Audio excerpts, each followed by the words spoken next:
अस्सलाम वालेकुम नाज़रीन, मैं हूँ असनाद मलिक अपने नए प्रोग्राम के साथ। नाज़रीन, दो मौज़ूआत पे बात करेंगे। सबसे पहले बात करेंगे चीफ जस्टिस पाकिस्तान काजी फ़ैज़ साहब की रिटायरमेंट पे फुल कोर्ट रेफरेंस का इनेकाद जो है वो 25 अक्टूबर को होगा, जिसमें चीफ जस्टिस काजी फ़ैज़ साहब तो तकरीर करेंगे।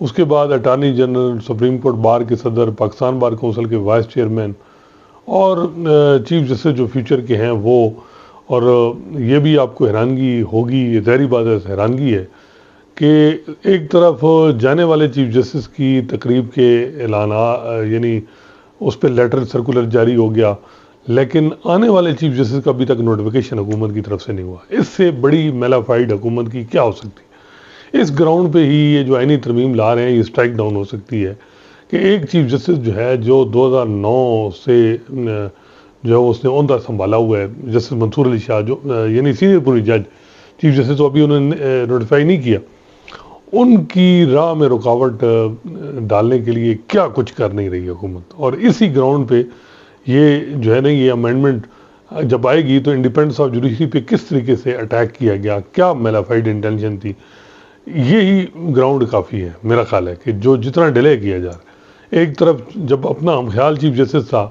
काजी फ़ैज़ साहब, तो 78 दिन पहले जो है वो नोटिफिकेशन जारी हुआ। यहाँ अब ये है कि टाइम यानी बहुत कम रह गया, 13-14 दिन रह गए।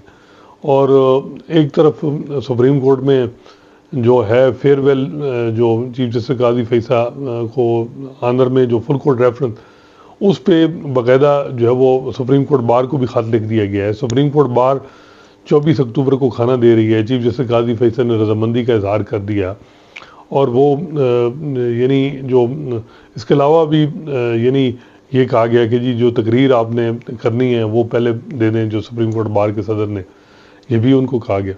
लेकिन दूसरी तरफ चीफ जस्टिस की नोटिफिकेशन नहीं है मंसूर अली शाह का।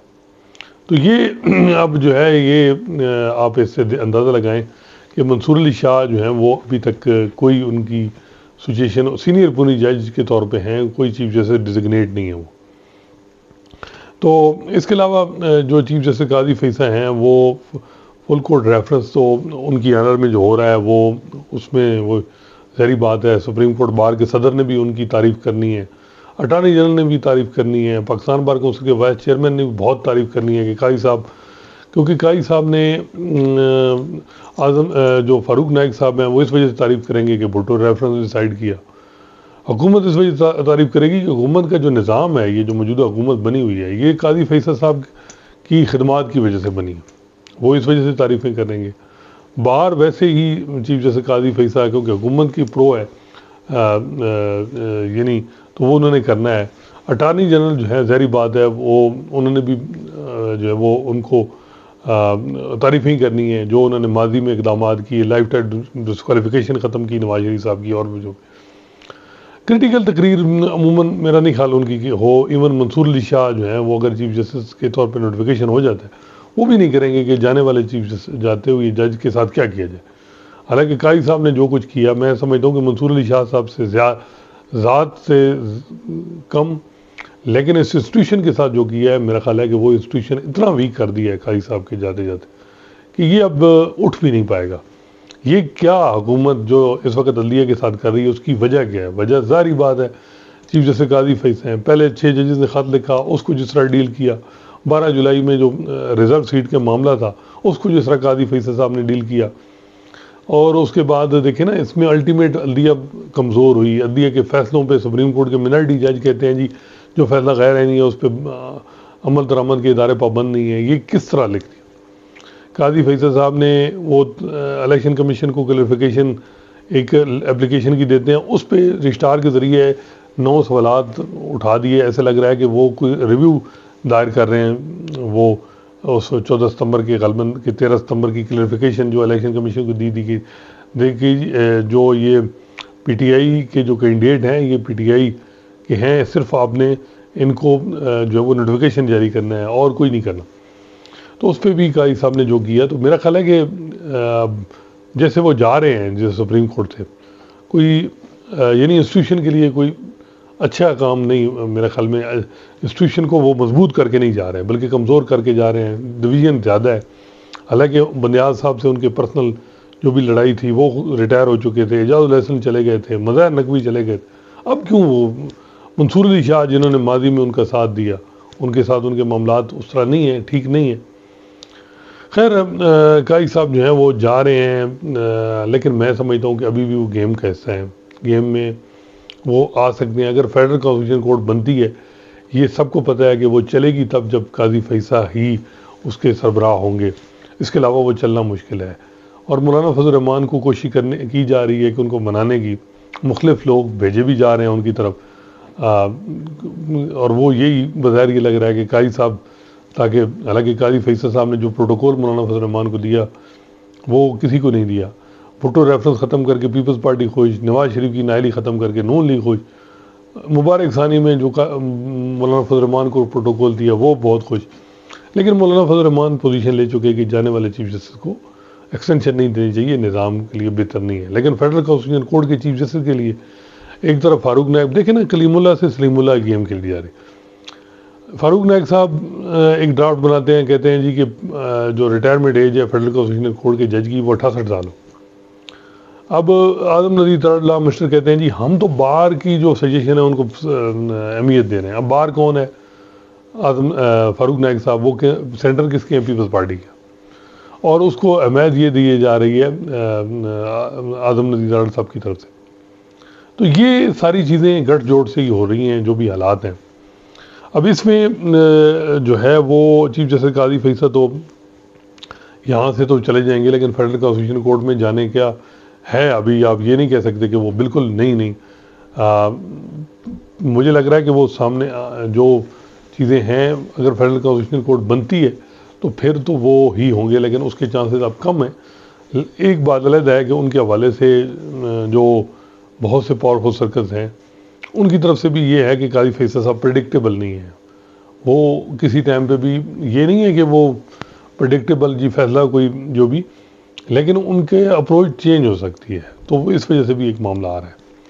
दूसरा, काजी फैसल साहब ने एक ख़त लीक हुआ या कराया गया या जो भी, वो ये हुआ कि जी काजी फैसल साहब ने जो फेयरवेल डिनर लेने से माजरत कर ली और कहा जी 20 लाख का खर्चा आता है, मैं नहीं कर सकता।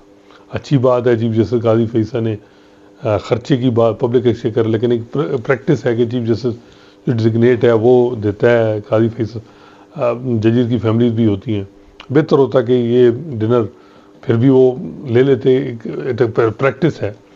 बाकी जो 20 लाख की बात कर रहे हैं, मेरा ख्याल है कि 20 लाख की बात उनको ये देखना चाहिए कि जो डाक जज वो सुप्रीम कोर्ट में लाए हैं इस वक्त 26-27 लाख में पढ़ रहे हैं। अगर काजी फैसल स्टैंड लेते तो कम से कम या उनको पेंशन मिलती या तनख्वाह मिलती। काजी साहब ने जो किया वो हमारे सामने। फिर जो काजी फैसल साहब जो है ना, वो इस मामले में सरदार तारिक साहब रिटायर हुए तो उन्होंने एक उनके आनंद में फेयरवेल डिनर किया। और भी है मामला, ये तो नहीं है कि फेयरवेल डिनर किया, वो भी पब्लिक एक्सचेकर में। दूसरा, जो सुप्रीम कोर्ट बार का डिनर जो उनके आनर में है वो कौन दे, वो कहाँ से पैसे आ रहे हैं? वो भी तो कहीं ना कहीं बार को भी हुकूमत की तरफ से मिलते हैं। तो ये कहना जी कि नहीं मैं 20 लाख रुपए बचा रहा हूँ, ये मुनासिब नहीं है। हाँ, काजी फैसल साहब के जो हमायती हैं वो देखते हैं कि जी देखें काजी फैसल ने क्या किया जी, 20 लाख रुपए। वजह यह है कि जो कुछ काजी फैसल साहब ने 1.5-2 महीने में ब्रदर जजी के साथ किया, ये एक दूसरे के सामने आमने सामने के लिए हैं इस काबिल के ये आमने सामने बैठ के गपशप लगाएं। और फिर दूसरी बात यह है कि डिनर का काजी साहब इनकार कर रहे हैं। क्या किसी जज ने उनको इन्वाइट किया है? मेरा नहीं ख्याल कि इन्वाइट किया हो। मंसूर अली शाह तो अभी इस पोजीशन में ही नहीं है, वो काजी साहब को कैसे इन्वाइट करेंगे? उनका तो अभी नोटिफिकेशन ही नहीं हुआ चीफ जस्टिस का पाकिस्तान के लिए, पता नहीं वो हैं सुपरसीड हो जाएंगे। अमीनुद्दीन खान साहब के लिए भी नाम है, जमाल मंदोखेल साहब का। तो इन हालात में मंसूर अली शाह साहब, जो मैं ये कह रहा हूँ कि वो तो इस पोजीशन में ही नहीं है कि वो उनको इन्वाइट करें। तो फिर इन्वाइट किसने किया?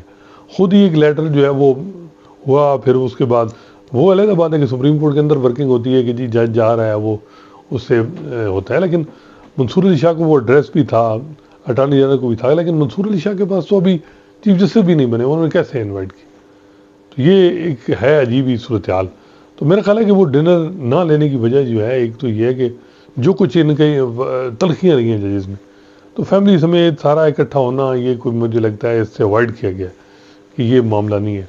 और ये बड़ा अनफॉर्चुनेट है कि उमर अता बंदयाल ने फेयरवेल जो उनके हक में जो एक रेफरेंस होना था वो उन्होंने कहा जी मैं नहीं, उन्होंने डिनर ले लिया। काजी साहब ने डिनर छोड़ दिया और फुल कोर्ट रेफरेंस उनके होगा, क्योंकि बंदयाल साहब को ये था कि बार और अटार्नी जनरल और सारे उन पर क्वेश्चन करेंगे। काजी साहब को ये है कि सारे तारीफ़ें करेंगे, थोड़ी बहुत मैं भी अगर मंसूर अली शाह ने करनी हुई, लेकिन मेरा ख्याल है कि मंसूर अली शाह भी कुछ नहीं करेंगे। उन्हें भी पता है कि जाने वाले बंदे के साथ क्या किया जाए। वो मेरा ख्याल है कि अभी उनका नोटिस नहीं है, तो उसमें वो क्या नोटिफिकेशन होगा तो मंसूर अली शाह जो है वो काजी फैसल साहब को बाज़ाब्ता तौर पे बुला सकते हैं। अभी तो ये फ़िलहाल खुद ही चल रहा है विद इन, और फिर बाद के जी काजी फैसल साहब ने 20 लाख रुपए बचा दिए। और वो जो रिटायर्ड जज उन्होंने डाक में पेंशन और तनख्वाह दोनों जो 26 लाख रुपए में पर मंथ पड़ रहा है, उसको कम भी किया जा सकता था। वो वहाँ क्यों नहीं पब्लिक के शक्कर कम हुआ, लेकिन जहरी बात है वो नहीं हो सकता था। तो ये बात यानी एक है, जैसे आप कह सकते हैं कि खुला तजाद चीज़ों में नज़र आ रहा है आपको। दूसरा, जो ये काजी साहब जा रहे हैं बिल्कुल, लेकिन गेम में अभी भी वो हैं। मैं समझता हूँ जब तक नोटिफिकेशन जैसे मंसूर अली शाह का नहीं होता, जब तक हुकूमत आईनी तरमीम से पीछे नहीं हटती, तो आप ये नहीं कह सकते काजी साहब, क्योंकि काजी साहब जो हैं वो उनके बगैर चीज़ें फेडरल कॉन्स्टिट्यूशन कोड नामुकम्मल है, बल्कि बनाई ही उनके लिए बनाई जा रही थी। हाँ, ये है जो मुक़्तदर हल्कों को एक कंसर्न है कि जी काजी साहब 3 साल में वो उनको ही तरफ ही, और वो इसमें तो कोई शक नहीं है ना। काजी साहब को एंटी पीटीआई आप कह सकते हैं, लेकिन आप ये नहीं कह सकते कि वो कोई इस्टेब्लिशमेंट के बड़े हैं। वो सिर्फ इस वजह से कि वो पीटीआई की वजह से मामला है। बाकी मुशर्रफ को सज़ाए मौत एक आर्मी चीफ को दे देना, ये भी तो एक काजी साहब की यानी बड़ी बात है। इस वजह से कि क्योंकि काजी साहब इस वक्त और काम कर रहे थे, तो उसमें उनकी ये हडल नहीं डाली थी। मरगला नेशनल पार्क में 8000 एकड़ ज़मीन जो है वो उसकी ओनरशिप ना देने देना, ये ऐसे इकदाम हैं जो और कोई भी नहीं कर सकता था। और काजी साहब जब अगर स्टैंड लेंगे, ये तो पीटीआई, मैं समझता हूँ कि कुछ चीज़ों में ये हुआ है कि पीटीआई, अगर काजी फैसल साहब पीटीआई के साथ रिलीफ देते तो ये देखते आपके पीटीआई इस वक्त क्या उसकी सूरत हाल थी, लेकिन काजी साहब उस तरफ गए ही नहीं। क्यों नहीं गए, अब इसका जवाब मेरे पास नहीं है, लेकिन वाज़ेह नज़र आ रहा था कि एक पर्सनल एक जो उनके साथ हुआ है, उन्होंने भी उसका उस तरह ही जवाब दिया है पीटीआई को, और पीटीआई को काफ़ी सेटबैक हुआ उनके टेन्योर में। लेकिन सबसे जो बड़ी अफसोसनाक सूरत हाल है कि उमर अता बंदयाल साहब का भी दौर चला गया, काजी फैसल साहब फौजी अदालतों में सिविलियन ट्रायल का केस डिसाइड नहीं हुआ। 85 के करीब लोग बाहर अंदर जेलों में हैं, उनको सजाएं नहीं हुई। इसका जिम्मेदार कौन होगा? काजी फैसल साहब में भी वो भी ये कहें कि जी ये भी वकीलों की गलती थी, वकीलों ने डेडजन की। अब तो समर वेकेशन को ख़त्म हुई भी 1 महीना हो गया, वो केस लगा क्यों नहीं? 7 रुकनी बेंच क्यों नहीं लगा? तो ये चीज़ें जो हैं ये इनको इग्नोर नहीं हो सकती। दूसरा मौजू जिस पे बात करनी है वो ये है कि आज का दिन बहुत अहम है। आज पार्लिमानी कमेटी का इजलास होना है, जो खुर्शीद शाह की सरबराही में, कि आइनी जो पैकेज है वो कब आएगा, आइनी तरमीम कब आएगी, क्या होगी। ड्राफ्ट एक दूसरे के साथ शेयर किए गए, मुशावरत हुई आज। लेकिन इन हालात में जो है वो बज़ाहिर ये लग रहा है कि हुकूमत की एक डबल पॉलिसी चल रही है। एक तरफ हुकूमत जजेस को एंगेज कर रही है कि जी इसी हफ्ते जैसे मंसूर अली शाह का नोटिफिकेशन हो जाएगा, अमेंडमेंट होनी भी है तो मंसूर अली शाह के बाद ही, यानी जब वो चीफ जस्टिस बन जाएंगे तो होगी। ये बात बिल्कुल हो रही है कि जी जैसे मंसूर अली शाह को चीफ जस्टिस का नोटिफिकेशन कर दिया जाए। मैं समझता हूँ कि आज नोटिफिकेशन अगर नहीं हुआ जो मैं यानी हफ्ते को, तो इसका मतलब है कि हुकूमत का पूरा प्लान है कि उनको जो है वो यानी चीफ जस्टिस ना बनाए देना या कोई अल्टरनेट ढूंढना। अगर कल के डेट है लास्ट, क्योंकि वर्किंग डे है, फिर उसके बाद कॉन्फ्रेंस भी शुरू हो रही है। कॉन्फ्रेंस के दौरान तो काजी मंसूर अली शाह का नोटिफिकेशन मुश्किल है, छुट्टियाँ होंगी। ये कल का डेट है, कल अगर मंसूर अली शाह का नोटिफिकेशन हो जाता है तो ठीक, नहीं होता तो मैं समझता हूँ कि हुकूमत का जो प्लान है कि जी एक तरफ अंगेज रखो जजों को, दूसरी तरफ जो है बंदे भी तोड़ी जाओ। आज बताया जा रहा है कि मैंने पीटीआई की वो उनकी कोई फैक्ट्री गिराई है, किसी का घर गिराया, किसी का डेरा गिराया, किसी को क्या कहा जा रहा है। ये इस तरह मैं तो हैरान हूँ कि आईनी अदालत की क्या सैनिटी रहेगी। जो हालात बन रहे हैं, जिस तरीके से कराया जा रहा है, ये बहुत ही अफसोसनाक है हुकूमत के लिए। हुकूमत को ये अपनी अप्रोच जो वो चेंज करनी होगी। अब सुप्रीम कोर्ट में जो है इस वक्त बहुत ज़्यादा ये रियलाइजेशन तो होगी कि हमारे साथ क्या डबल गेम हो रही है। ज़ाहिर बात है जजेस ने भी अपना अल्टरनेट प्लान किया होगा कि ये जो तरमीम उनके लिए बड़ा चैलेंज काजी फैसा है। जब काजी फैसा निकल जाएंगे तो फिर मेरा ख्याल है कि आईनी तरमीम भी हुकूमत जज रोक भी सकते हैं जो इस तरह हालात बन रहे हैं। असल चीज़ तो ये है। दूसरा ये है कि आज पार्लिमानी कमेटी का इजलास होता है, उसमें कंसेंसस नहीं बनता और ये हो जाता है कि जी यानी इसको बाद में आगे किया जाए, तो फिर तो वाज़ेह है कि आईनी तरमीम हो रही है। अगर नोटिफिकेशन हो जाए फिर जो है उसका और तसर जाएगा। मेरा ख्याल है कि हुकूमत को फौरी तौर पे जस्टिस मंसूर अली शाह का नोटिफिकेशन कर देना चाहिए, यही बेहतर है। इतना बड़ा रिस्क हुकूमत ले रही है, कोई समझ नहीं आ रही कि इनको एडवाइस कौन कर रहा है, पर्सनल मामलात पे या जो भी। हालांकि जैसे मंसूर अली शाह कोई ऐसा नहीं है कि वो एडवेंचर करते हैं या जो भी, माजी में तो उन्हीं के फैसलों को नून लीग सपोर्ट करती रही और पीटीआई उन पर बहुत ज़्यादा क्रिटिसिज्म करती रही। अब जो है वो सूरत हाल डिफरेंट लग रही है।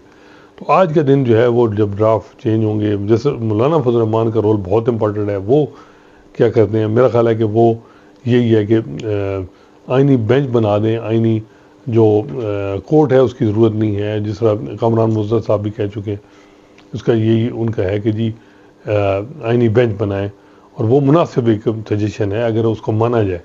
और ये सिंगापुर में बताया जा रहा है और कई जगह ये चीज़ें हैं ये आईनी बेंच की हवाले से, लेकिन यहाँ अब देखते हैं कि जुडिशरी जो है वो उसने खुद भी कर सकती थी। असल बात यह है कि नंबर क्या पूरे हैं या नहीं हुकूमत के पास। बाज़ाहिर ये लग रहा है जो पकड़ दकड़ हो रही है, बंदों पे करसिव एक्शन हो लिए जा रहे हैं, उससे तो ये लग रहा है। और मेरा ख्याल है कि ये जो बंदे एमएनएज उठाए जा रहे हैं उनके साथ जो सलूक किया जा रहा है, कम से कम इस मिसिंग पर्सन का केस सुप्रीम कोर्ट में पेंडिंग है। अगर किसी जज ने उसको ख़त लिख दी है जजिस चीफ जस्टिस को कि जी ये पब्लिक इंटरेस्ट का मैटर है, एमएनएज को ज़बरदस्ती जो है आईनी तरमीम के लिए किया जा रहा है, तो ये और ख़तरनाक होगा। तो देखिए मेरा ख्याल है कि जजेस अब देख रहे होंगे कि कल का आज जो है वो नोटिफिकेशन जारी होता है या नहीं। उसके बाद ज़ाहिर बात है उनको अपने कार्ड हुकूमत और अपना खोल के देगी। अब यही बात हो रही है कि जी फेडरल कॉन्स्टिट्यूशनल कोर्ट आइडिया में नहीं है और मामला है, पैनल की बात हो रही है, पैनल में किसी को पॉइंट करना है, तो ये बातें बहुत ज़्यादा हो रही हैं। तो देखते हैं कि आज पार्लिमानी कमेटी क्या फ़ैसला करती है, फिर जो है वो उसके बाद जो है वो नोटिफिकेशन होता है नहीं होता, या ये जो एससीओ की कॉन्फ्रेंस है इसके बाद का मामला है कि उसके बाद देखा जाएगा कि क्या करना है। लेकिन मेरा ख्याल है कि 17-18 जो अक्टूबर है वो बहुत इंपॉर्टेंट होंगे। इंशाल्लाह नए मौजू के साथ आपकी खिदमत में हाज़िर होंगे। अल्लाह हाफ़िज़।